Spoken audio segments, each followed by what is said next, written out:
Hello everyone, CrossFlux here with another devotional video.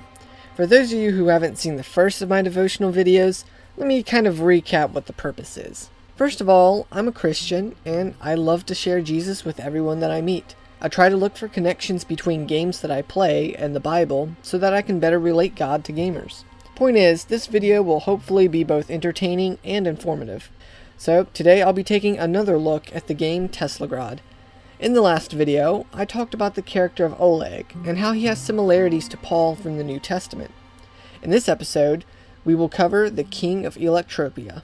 But before we get into the episode proper, I feel the need to say that there will be spoilers for Teslagrad. So this is your warning if you don't wish to be spoiled. With that out the way, let's begin with setting the stage. For those who haven't played or even heard of Teslagrad, it's basically a Metroidvania 2D side-scrolling platformer. The setting is steampunky, with a bit of Russian culture thrown in there. Also, there's a heavy emphasis on electromagnetism as well, if the name of the game didn't give that away. Anyways, the nation of Elektropia is ruled by a king, the same king that we will be discussing in this video. But he doesn't act like a king. He's more of an iron-fisted dictator. The people are all depressed and scared. They huddle in their homes while the king's soldiers roam the cities in search of the menacing Teslamancers. The king has spread propaganda throughout the land, proposing that the Teslamancers are inhuman monsters. In reality, these Teslamancers are kind and peaceful scientists. They were once well respected and held in high esteem, but not since the king went off the deep end. So let's take a look at the king's early years. Throughout the game, you can learn some of the history of the land by watching cutscenes in the form of old-timey puppet shows. In one such scene, we learn that some time ago, the king was either simply a prince or just a soldier. The land was being invaded by another nation of Viking-like people. The character of the king was apparently favored by the Teslamancers of the time. Perhaps he was favored because of his outstanding character, or because of a particularly courageous act. Regardless, the Teslamancers entrust him with a powerful weapon, which I will call the Crown Sword, because as far as I know, there's never been an official name given to it. Using this sword, the king easily turned the tides of battle and brought peace to Elektropia. Afterwards, the people rejoiced and crowned him as king of the land. The next bit of info that we learn about the king is that he apparently calls upon the head Teslamancer for advice. I will be referring to this character as Samuel, for simplicity's sake. Why? Well, I'll get into that a little bit later. Anyways, Samuel shows up to see what the king wants, and the king is proposing a plan to invade many neighboring areas, and he wants Samuel's opinion on how best to advance. Samuel is appalled by this. He thought the king would be wise and peaceful. It is quite clear that he's saddened by the king's idea. The king got angry at this. How dare he not help him conquer other regions? So instead of listening to Samuel, the king decided to go on with his plan regardless. While he was preparing his own army to invade, Samuel was leading the other Teslamancers to create their largest project yet, the Tesla Tower. This is the main setting of the game. It sort of serves as a base that holds books and technology and was to be where all the Teslamancers could practice their art in peace. So the king initiates his war, but fails. When he returns to Elektropia, he becomes bitter with his failure. Instead of blaming himself, he blames the Teslamancers. With their help, he could have easily won his campaign. How could it not be their fault? So he begins a massive genocide. He orders every Teslamancer to be rounded up and killed.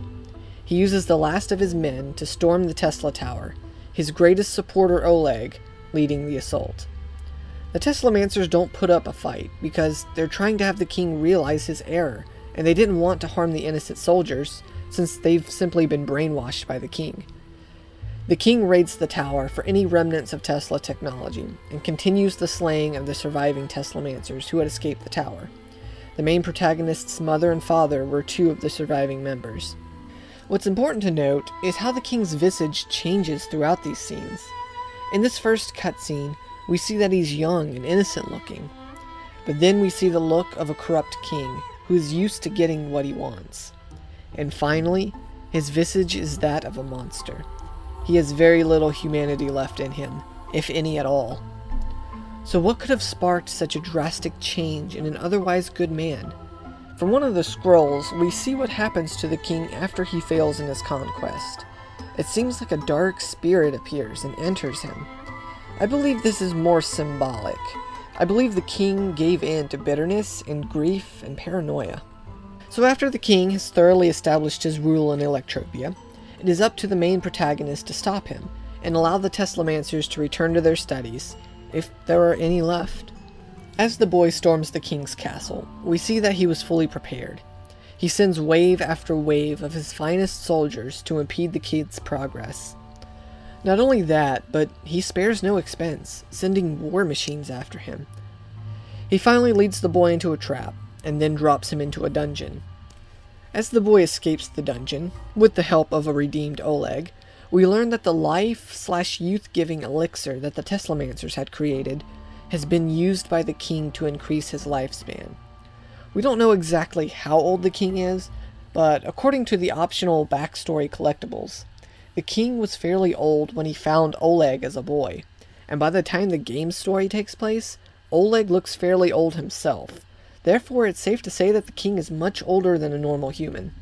Now, what makes this so deplorable is that to create his youth potion, he needs to harvest the life of others.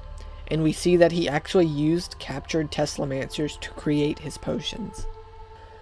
The boy finally confronts the king, and we see that he's decked out from head to toe in gear specifically designed to counter Teslamancer technology. The throne room is surrounded in metal, making any Teslamancer more wary of any potential misfires. The king is wearing a special cape that deflects any electricity back at the user. The king also has some sort of electrical bubble spell that traps the boy. Finally, the king's most powerful weapon, the crown sword, is his ace in the hole. Not only can he use it in melee, but he can send out waves of electricity and have it transform into a mobile beam-spewing item. After a very difficult battle, the king is defeated by losing control of his crown sword, and it sucks him up. We don't really know exactly what happens to him, but he's no longer around. The boy saves the day. Yay! Okay, so how does the king's story relate to the Bible? Well, it would seem appropriate to relate him to a king from the Bible.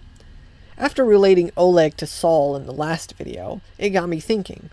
There is another character in the Bible named Saul, and he is a king. So after comparing King Saul's life to the life of the King of Elektropia, I realized that there are some similarities. Let's take a look, shall we? Brief history lesson. King Saul was the first king of Israel. Before a monarchy was set up in Israel, there was a prophet named Samuel, who more or less led the people. By this, I mean that they looked up to him, since he was wise and could talk to God. This sounds a lot like the head Teslamancer, doesn't it? Well, that's why I refer to him as Samuel. Anywho, in the book of 1 Samuel, we see that the people of Israel are starting to envy other nations at the time. They see that many of the other nations have kings to rule them, and they start wanting a human king of their own. So they petition Samuel to have him give them a king. At first, Samuel is appalled by this, but God speaks to him and tells him not to be upset. After all, the people did not reject his leadership, but God's leadership. God was to be their king, but they were turning on him and want a fallible human to lead them instead. So, God decides to give them what they want, and tells Samuel about how he will find a king for them. We then cut to Saul, from the tribe of Benjamin, the smallest of the 12 tribes.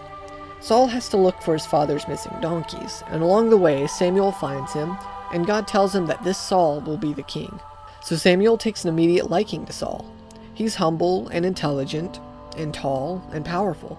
He's all the things that the people of Israel would like. Basically, Samuel appoints Saul king in front of all the people of Israel, and then Saul immediately goes to war against the Ammonites. This is a little different than what we see in Teslagrad, because in the game, the king is crowned by the people's prophet after his battle. But stick with me for a little bit longer. Saul ends up being quite an effective king. He goes to war with the Philistines, who had been messing with Israel for quite a while before this. However, he made a grave mistake. During a particular battle against the Amalekites, God tells Saul that he needs to completely crush them and destroy all of their possessions. After Saul had won his battle, he spared the king and the good cattle. He was planning on taking the best of the cattle and sacrificing it to God. But this isn't what God wanted. He told Samuel that it's better to obey than to sacrifice, and Saul disobeyed him. As a result, God rejected Saul as king of Israel. This is like when the King of Elektropia came up with his plan to attack the other nations. Perhaps he had what he thought was a good reason. Perhaps he wanted land for his subjects so that they could expand and have better living conditions. Perhaps the added resources could have furthered the scientific advances of the Teslamancers. Regardless of his reasoning, though, his plan went against the code of ethics that the Teslamancers swore the king to uphold when he was crowned. From one of the backstory scrolls, we see that the head Teslamancer found a replacement for the king. There was a sort of prophecy, and it's super duper heavily implied that the next king will be the main protagonist. This is like how Samuel from the Bible finds David to replace Saul as king after he learns that God no longer accepts Saul as king. Some time passes, and even though Saul is legally still king, he no longer experiences the blessings of God that he had before his rejection. As the people begin to fall in love with David for his victories over the Philistines, Goliath being the most famous example, Saul grows jealous. He becomes obsessed with killing David. After failing multiple times, David even had the chance to turn around and kill Saul twice, but he chose not to. The Philistines end up going after Saul. In a nasty battle where his family is slaughtered, Saul feels cornered, powerless, and alone. He falls on his own blade to end his life. Likewise, the crown sword seems to reject the king as the rightful king of Elektropia, and he dies by his own blade. So now what can we learn from these two stories? Well, I feel like the most obvious message is the one that God straight up tells us. In 1 Samuel 15, verse 22, it says, "Does the Lord delight in burnt offerings and sacrifices as much as in obeying the Lord? To obey is better than sacrifice, and to heed is better than the fat of rams."